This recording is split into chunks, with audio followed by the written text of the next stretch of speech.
I'm so mad at Cujo right now. So mad. So this enemy... We finished the last episode, and Cujo's all like, boop-a-doop-a-doop, I'm gonna keep running. As JonTron would go, ba-da-ba-ba-ba-da-ba-ba.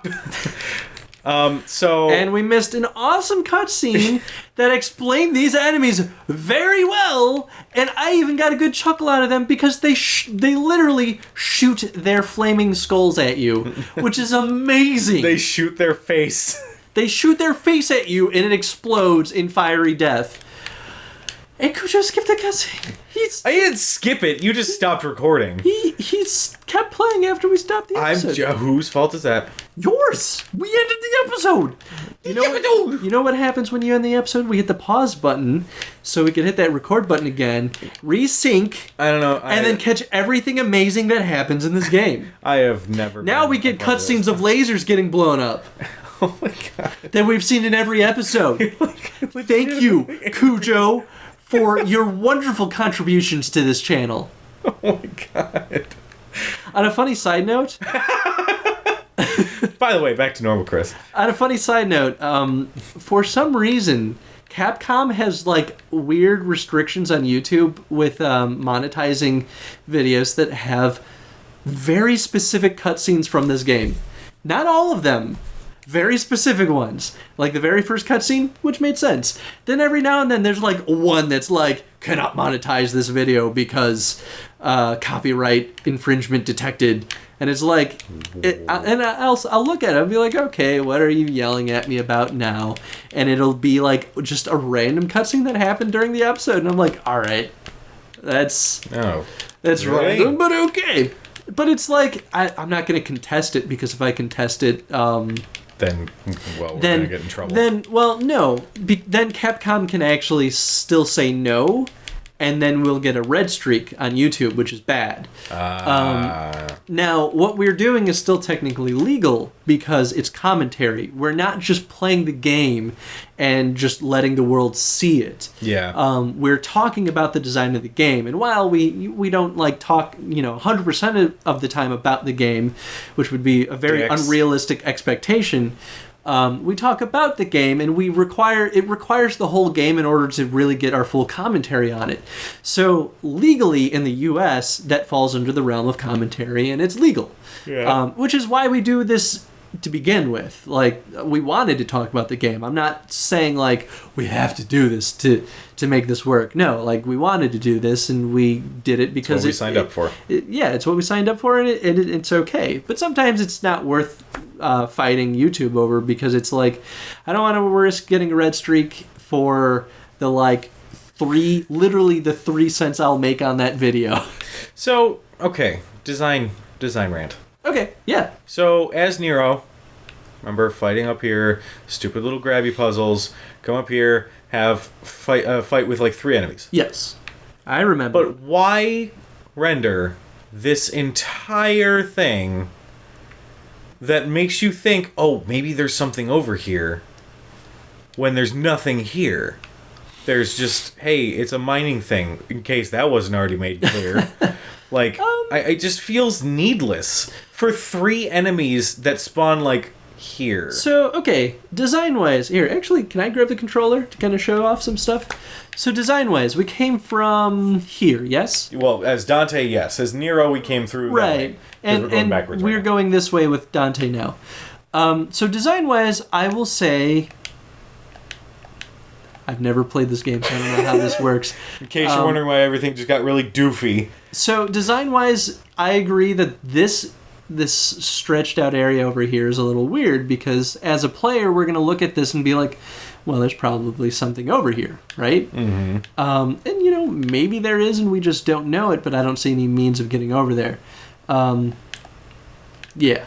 So design-wise, it's a little confusing, but at the end of the day, the consequences are pretty minimal. Like, you walk over, you're I know. It's more like... Nothing. Okay. Now, aesthetically speaking, art-wise, because this steps away from design, I think this offers something really interesting. It's kind of setting the scene in a way that we didn't get from the other area. Mm-hmm. And it kind of fills it out, right? Like, sure, we're in like this little mining area, and there's snow and rock and stuff. When you're Nero, it's kind of a nice conclusion to this whole area. It's like, this is a nice place, and then you leave it. You're done. Yeah. With Dante, it's like, I remember this place because I saw this when I was Nero. It becomes identifiable. And, while that may not be a huge difference, when you're Dante, everything that we've been through has been identifiable in some way. There have been unique assets, and it's like, I remember this place. I've been saying that as we've been going through. It's like, I remember this. Yeah.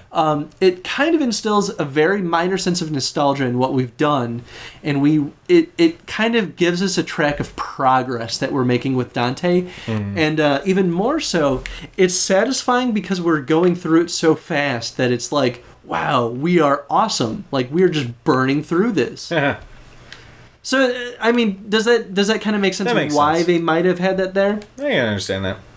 From an art point, maybe that could be considered totally unnecessary, and I agree, it's not totally necessary. We remember the scene well enough, but it still is one of those things that are just honestly nice to have. Yeah, that's fair. All right. It's without those things, the game feels a little less filled out, less polished. Gotcha. Speaking of polished, look at that baby. I love those faces. Oh, I know you do. They're so perfect. I remember as a kid playing through Devil May Cry 3, and the original version was very difficult. Like, I couldn't get past the first boss. Yeah.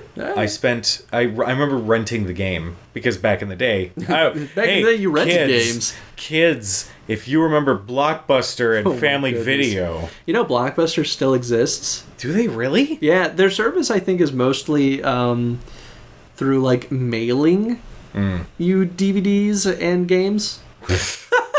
Thanks, Dante. God damn, his tood is it's great. It's infectious. So ridiculous. But yeah, Blockbuster still exists. Every now and then I'll actually see a physical location and I'm just like, what? What? I would go in there and be like, are you real? Are you real? You haven't burnt down to the ground? What is this? Alright. Remember this guy? Damn, this was our first boss, wasn't it? It was. What? And also, dang, that lag. Damn fire graphics are a bit much for that laptop, I guess. Should we pause this? No, we can do this. I don't know. I'm doing fine. We're gonna pause. No, it's cool. We're gonna pause. Why are we pausing? We're pausing. Why? I'm fine. Guys, I'm okay. I can totally drive. It's fine. It's cool. See, I'm making progress. It's fine. We're good. Cujo. We're cool. Cujo. We're fine. I'm gonna keep talking. We're paused. See? No, it's fine. We're good. No, it's getting there. It's good. No, we're not paused. See, his fire's out. Now we're okay. Oh, now he's down to the ground. See, clearly we're okay. And I'm just gonna speed through this by devil triggering the fuck out of him because reasons. Okay. So we're gonna do it again, and he's gonna do his little explodey thing. He's gonna knock me back, but it's okay because I'm still in this. Have you been using Devil Trigger at all? Oh yeah. It's a little difficult to tell with him because he doesn't have the Nero big blue thing. Right. He just turns into a demon form. That's it. Oh, sure. See, the fight's going all right. Everything's fine. Better. Everything's cool. I find it interesting that it's this one specific part that has graphics rendering issues, and I know it's probably because we ramped up the quality to like very high or something. Because we. I don't know what the effect is exactly, but I know it has something to do with the light. And I wonder if they are using... No. What? If those are light effects that are happening real time, that would explain why it's super processing heavy. Because normally in games... Okay, so this is getting a little technical. But normally in games, when you see light, it's actually not being generated. There's no... Like, the light sources exist... while the levels are getting made. And what happens is the artists or the designers or whoever it is that manages that bakes the light into the art of the game. And basically what that means is it colors the vertices of the 3D models to be slightly tinted as if it was getting hit by light. Got it. But it's because of that we don't get shadows. Oh! Favorite weapon. What? It's getting very Avenged Sevenfold up in here. Jeez. Sometimes I don't know why you would rather. That just went into like it started as Avenged Sevenfold, went into some Pearl Jam, I guess. Well, you know, I saw Avenged Sevenfold in concert once at Ozfest. Oh yeah. They were hands down the worst band there. It was really Really. That was at the time where I really loved Avenged Sevenfold too. The best band there was Dragon Force and Disturbed. Oh, of course. And Dragon Force was the most depressing one to see at Ozfest because there was no crowd. Oh. There were like 50 people in the audience, and I was one of them, and I was like, Dragon Force is so good, why doesn't anyone else love them? I still love Dragon Force. Why don't you love what I love? But anyway, baking light. The reason we do this in games is because generating lights, like the light physics, is very, very processing heavy, and it takes a lot of calculations. And so baking it is a way to save on processing. Why? Jeez, this whole area. Now, in a lot of modern games, we see a lot of like dynamic real lighting happening, but platforms like Unity actually have very interesting modifications to make lighting, like dynamic baked lighting, a thing, and it blows my mind because it uses it uses these huge images, and it'll shift textures for light maps based on those images, and it's just so fucking cool. But anyway, that's all we have for this episode. We're gonna figure out what the heck is going on here. No, it's fine. I'm making progress. I mean, I'm pretty sure this is the end of the level anyway, but I get through the door. Do the shoddy thing. do it. Maybe your computer's dying. No. Pow pow pow pow pow pow pow pow pow pow pow. Oh, see, it's fine. We're good. Pow, It's pow, just that pow. area. Huh, yeah, weird. Anyway, Saka! thank you for watching, and we will see you in the archives. Why? Because of the is why. You son of a bitch. Bitch. You dirty bitch.